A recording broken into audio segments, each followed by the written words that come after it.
धन्यवाद सभापति महोदय, आपने मुझे बोलने का मौका दिया। सबसे पहले मैं शिव की जनता का धन्यवाद देना चाहूंगा कि उन्होंने एक अध्यापक के बेटे पे विश्वास जताया और प्रदेश की सबसे बड़ी पंचायत में सबसे युवा सदस्य बनने का मौका दिया।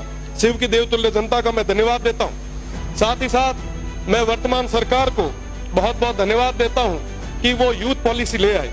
घुमंतुओं और अर्ध घुमंतुओं के लिए पट्टे की व्यवस्था आपने की, जैसा कि पहले मैंने निवेदन किया था, इस सदन में मांग उठाई थी, उस पर काम हुआ, मैं उसकी बधाई देता हूं। साथ ही साथ राइजिंग राजस्थान एक सफल आपका आयोजन रहा, मैं उसकी भी आपको खूब खूब बधाई देता हूं। साथ ही साथ राइजिंग राजस्थान में हम सभी को जाने का मौका मिला, उसके एमओयू के बारे में पढ़ने का मौका मिला। रोज अखबारों में बहुत बड़ी बड़ी बातें उसको लेके लिखी जाती थी। 35 लाख करोड़ के एमओयू हुए, बहुत बढ़िया है, होना चाहिए, स्टेट आगे बढ़ना चाहिए, विकास होना चाहिए, बहुत ज्यादा जरूरी। और जब उसके अंदर देखा कि 35 लाख करोड़ के एमओयूज में और क्या क्या है, तब पता चला कि साहब 28 लाख करोड़ तो हमारे अक्षय ऊर्जा के हैं। बहुत अच्छी चीज है, सब स्टेट में ऊर्जा तो होनी चाहिए। अगर आप वेस्टर्न राजस्थान से ऊर्जा उत्पादित कर रहे हो, ये तो वाकई बहुत बड़ी चीज है, मैं इसके लिए धन्यवाद देता हूं। पर साहब, इसकी कीमत कौन चुका रहा है? इसकी कीमत आज के समय में वो सीमांत के लोग चुका रहे हैं। उस अक्षय ऊर्जा के नाम पे आप जितनी भी बिजली जनरेट कर रहे हो, आप बताएं कि इस स्टेट को क्या मिल रहा है उसके बदले। पावर ग्रिड से हम आंध्रा को, तेलंगाना को, बाहर देश के अलग अलग राज्यों को बिजली दे रहे हैं। क्या हमारे किसानों को पूरी बिजली आज हम दे पा रहे हैं क्या? पेल घर में ना जिके चीज की जरूरत है उरी तो पूर्ति आप कराओ। आज के समय में हमारे किसानों को कहीं बिजली नहीं मिल पा रही। जो जमीन थोड़ी बहुत बची थी, ओरण और गोचर, उसको भी आपने पूरे तरीके से मल्टीनेशनल कंपनीज के चरणों में रख दिया। आज पूरे किसान बहुत ज्यादा परेशान, पर उनकी बात कोई नहीं कर। विकास की बात आई, हमने सोचा कि साहब मैन्युफैक्चरिंग यूनिट यहां लगेगी, खूब सारे युवाओं को रोजगार यहां मिलेगा। कई सारे लोगों ने तो कहा कि साहब विकास तो आपके वेस्टर्न राजस्थान में बरस जाएगा, आप देखो क्या होता है। वही सपने हमें दिखाए गए जो रिफाइनरी आई उस समय हमें दिखाए। हमें कहा गया साहब ये आने वाले समय में दुबई बनेगा, जैसे शेखों के पास में रोल्स रॉयस की गाड़ी है वैसी आपके पास भी होगी। यहां पे अपार संभावना है। बदले में क्या हुआ?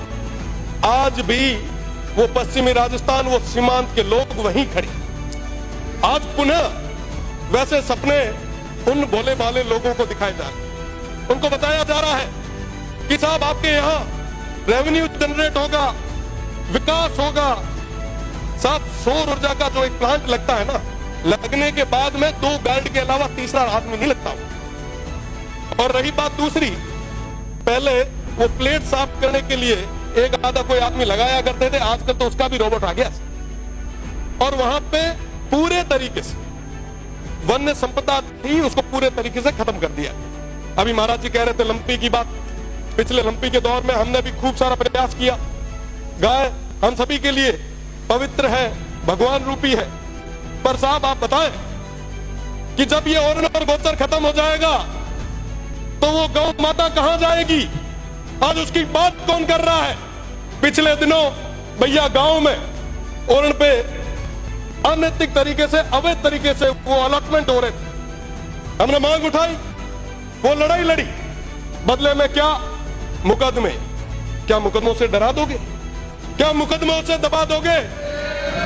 मैं आपको कहना चाहूंगा कि वाकई अगर आप चाहते हो, वाकई अगर आप युवाओं के साथ हो, वाकई आप अगर किसानों के साथ हो, मैं आपसे निवेदन करना चाहूंगा कि आप 70% अनस्किल्ड और सेमी स्किल्ड में प्राइवेट जॉब्स में रिजर्वेशन लाए और कहें कि साहब जहां पे ये काम हो रहा है वहां के युवाओं को हम वरीयता देंगे।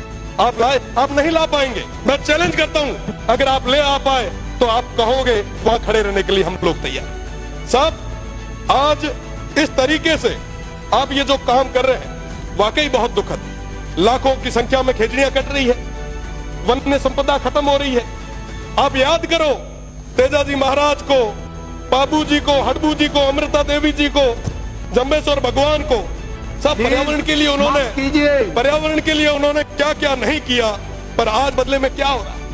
हम एक तरफ एक पेड़ मां के नाम लगा रहे हैं और दूसरे तरफ 100 पेड़ किसके नाम पे काट रहे हैं। जवाब मांगती है ये जनता, स्टेट देख रहा है। और मैं तो पश्चिमी राजस्थान के उन तमाम हमारे 47 माननीय सदस्यों से मैं कहना चाहूंगा, अगर समय रहते आपने उस क्षेत्र की आवाज को नहीं रखा तो वो जनता तैयार बैठी है। ये 1 साल निकल गया, 4 साल निकल जाएंगे, पता नहीं चलेगा। साहब उन लोगों के लिए, उन सीमांत के लोगों के लिए अगर कुछ भला कर सको तो कर लो, इससे बड़ा कोई मौका नहीं आना है। आप जिस सौर ऊर्जा की बात कर रहे हो, आप जिस विंड की बात कर रहे हो, मैं बताना चाहूंगा वो विंड जहां लगता है आसपास के 500 मीटर उस परिधि में कोई भी इंसान और आने वाली पीढ़ी वो सुन नहीं पाएगी। ये स्थितियां उस क्षेत्र में पैदा होने वाली है। साथ बात करनी होगी। मैं तो निवेदन करूंगा सभापति जी से कि आप नहीं होगा। माननीय सभापति महोदय, हाँ?